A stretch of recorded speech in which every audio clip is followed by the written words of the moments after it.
शुभोदय बच्चों, कैसे हो आप। स्वागत है हमारे ई लर्निंग क्लासेस में। पिछले क्लास में हम अपना दूसरा पाठ सच्चा दोस्त पढ़ चुके थे। अब हम पढ़ेंगे इसके व्याकरण। देखिए यहाँ पर आपको पढ़ो भाग तो दिखाई ही दे रहा है। अब चलेंगे नीचे दिए गए वाक्यों को क्रम से लगाओ।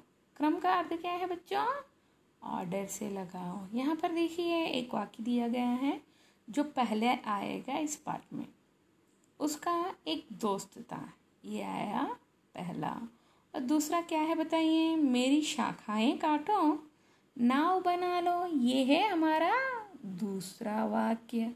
और तीसरा देखिए, अमर का घर टूट गया। जब वो शहर से वापस आया था उसका घर क्या हो गया बच्चों?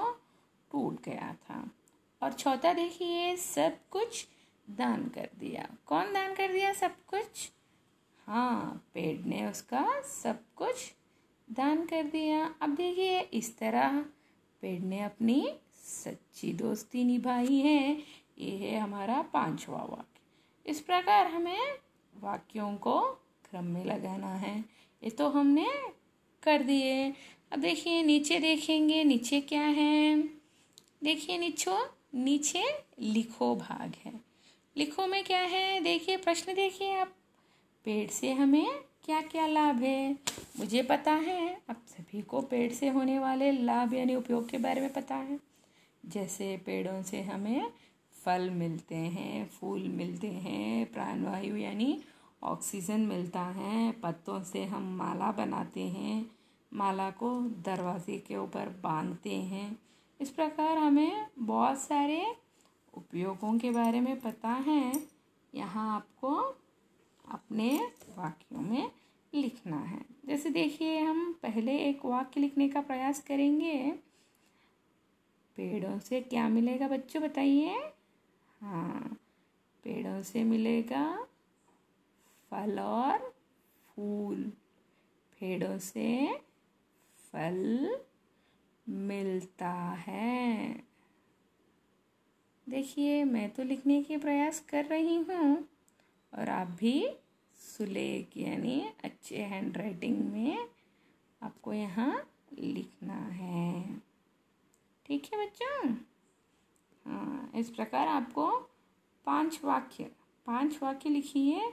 फल मिलता है, फूल मिलता है, पत्तों से माला बना सकते हैं, हमें प्राणवायु मिलती है।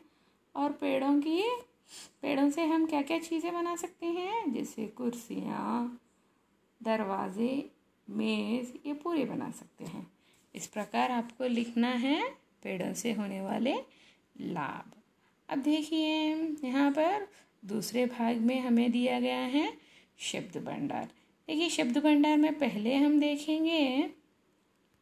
देखिए इसमें निम्न शब्दों के अर्थ गुब्बारों से चुनकर लिखिए। गुब्बारा क्या है बच्चों? ये देखिए, ये बैलून्स को हम कहेंगे गुब्बारा। देखिए यहाँ पर पहला शब्द का अर्थ, दोस्ती का अर्थ क्या है यहाँ पर बच्चों? हाँ, सही कहा आपने, मित्रता। देखिए तलाश का अर्थ क्या है? ढूंढना, किसी चीज़ को ढूंढना हम कहेंगे तलाश। जैसे देखो यहाँ पर खोजना, किसी चीज़ को खोजने का अर्थ है ढूंढना। यहाँ पर तीसरा देखिए इकट्ठा करना। किसे इकट्ठा करेंगे? कोई भी चीज़, कुछ भी बिखरा हुआ यानी स्प्रेड हो गया है, उसे हम जमा करेंगे, एकत्रित करके एक बॉक्स में डाल देंगे, वैसा कुछ। यहाँ चौथा वाला देखिए बच्चों, पेड़ को हम दूसरे शब्दों में क्या कहेंगे? वृक्ष। हाँ, सही कहा आपने। पांचवा देखिए माला बनाना यानी हार, जो गले में पहनते हैं ना, उसे कहेंगे हार। इस तरह हमने अपने व्याकरण लिख दिए। अब नीचे देखिए बच्चों, नीचे आपको दिखाई दे रही है ना, नीचे क्या है? हाँ, नीचे जो है अंक दिया गया है। इन अंकों का अभ्यास करने का प्रयास कीजिए। देखिए यहाँ पर दिया गया है 11, 12, 13, 14, 15, 16, 17, 18, 19, 20। इस प्रकार आपको अंकों का अभ्यास करना है। ठीक है, अब चलेंगे अपने दूसरा भाग। ये देखिए दूसरे भाग में क्या दिया गया है। हाँ देखिए, इन शब्दों को अलग करो और लिखो। अलग किस प्रकार करना है देखिए, लकड़ी से बनने वाले वस्तुएं, अन्य वस्तुएं। लकड़ी से क्या क्या बनती है देखिए बच्चों, यहाँ पर दरवाज़ा जो है लकड़ी से बनी है। और क्या बनी है देखो, खिड़की जो है लकड़ी से बनी है। और नीचे देखो कुर्सी जो है लकड़ी से बनी है। और यहाँ पर मेज़ जो है लकड़ी से बनी है। तो पहले लिखेंगे देखिए खिड़की, इसको डालेंगे राइट मार्क। राइट मार्क वाले जो भी हैं वो हम लिखेंगे लकड़ी से बनने वाले वस्तु। अन्य वस्तुओं को हम लिखेंगे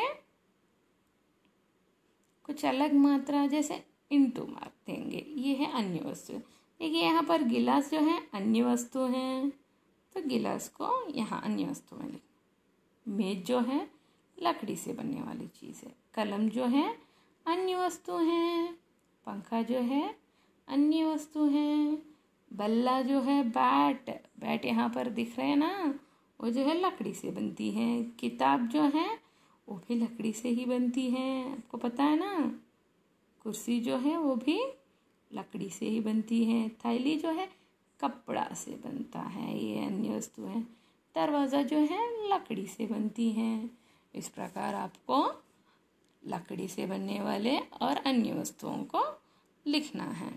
अब देखिए हम चलेंगे अपने भाषा की बात में। देखिए भाषा की बात में क्या दिया गया है बच्चों, समझो और पढ़ने का प्रयास करो।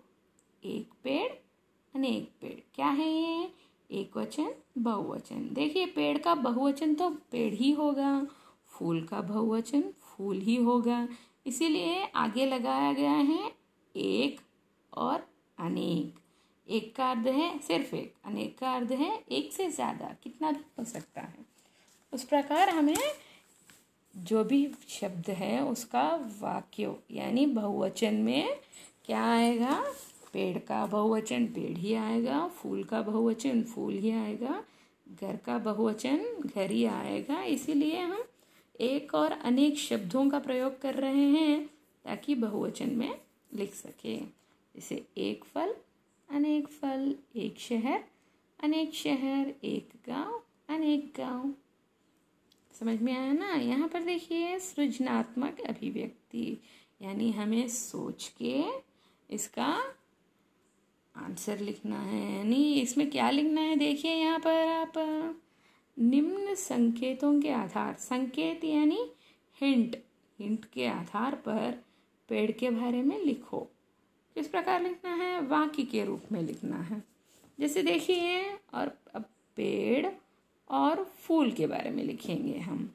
क्या लिखेंगे बोलिए आप। हाँ, क्या है, पेड़ पर हमें क्या दिखाई देगा बच्चों, बहुत सारे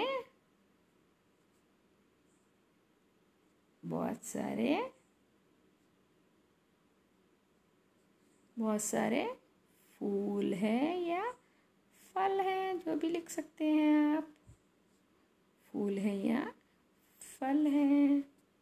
आपको इस प्रकार कितने वाक्य बनाना है, 1, 2, 3, 4 और 5। देखिए बच्चों, इस प्रकार आपको 5 वाक्य बनाना है और अपने उत्तर पुस्तिका यानी नोटबुक में लिखना है। अब चलेंगे हमने हमारे दूसरे पृष्ठ की ओर यानी नेक्स्ट पेज की ओर। देखिए यहाँ आपको क्या दिखाई दे रहा है बच्चों, देखिए कुछ बच्चे पेड़ को रस्सी बांधकर उसे ले जाने का प्रयास कर रहे हैं या उसके साथ खेल रहे हैं। और देखिए इसमें विशेषता क्या है, देखिए पेड़ को भी हमें पैर दिखाई दे रही हैं। पैर रहने पर क्या होगा, पेड़ भी चलते होते। देखो अगर पेड़ भी चलते होते यानी पैर रहने पर पेड़ भी कहाँ चाहे वहाँ आ सकती हैं, जा सकती हैं। देखिए ये तो एक कविता है, इसे पढ़ने का प्रयास करेंगे हम। देखिए अगर पेड़ भी चलते होते कितने मज़े हमारे होते। बांध तने से उसके रस्सी जहाँ कहीं भी हम चल पाते। अगर कहीं पर धूप सताती उसके नीचे हम छिप जाते। भूख सताती अगर अचानक तोड़े मधुर फल उसके खाते। आती कीचड़ बाढ़ कहीं तो ऊपर उसके झट चढ़ जाते। देखिए बच्चों, कितना अच्छा वाला गाना है ये तो। और इसे लिखे हैं, किसने लिखे हैं? दिव्यक रमेश जी ने लिखे हैं। अगर पेड़ भी चलते हैं तो, अगर पेड़ भी चलता रहे तो कौन से मज़ा हम लोग उठा पाते थे। देखिए, अगर पेड़ भी चलते हो तो कितने मज़े हमारे होते हैं। किस प्रकार के मज़े होते हैं? देखिए, बांध तने से उसके रस्सी। देखिए यहाँ पर बांधे ना, कुछ बच्चे उसके तना से रस्सी बांधे हैं। जहाँ कहाँ भी हम चल देते, हम जहाँ चाहे तो पेड़ के साथ जा सकते थे। अगर कहीं पर धूप सताती, धूप का क्या है बच्चों अर्थ?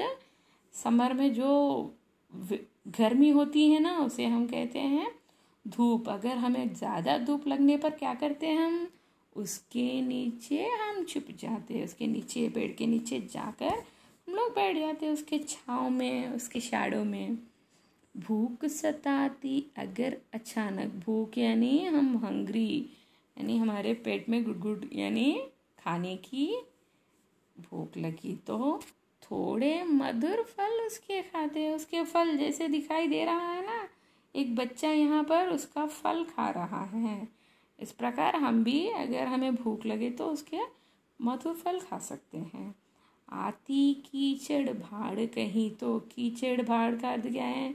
जब ज़्यादा बारिश होती है भाड़ आ जाती है, यानी वर्षा ज़्यादा होने पर पानी छा जाती है ना हर जगह, वैसे भाड़ आ जाने पर क्या करते हैं हम? ऊपर उसके झट चढ़ जाते हैं, यानी जो भी उसकी तना है वहाँ शाखाओं पे जाके हम लोग झट से बैठ जाते हैं। इस प्रकार हम पेड़ का उपयोग कर सकते हैं। जहाँ चाहे वहाँ ले जा सकते हैं, जब चाहें उसके फल खा सकते हैं।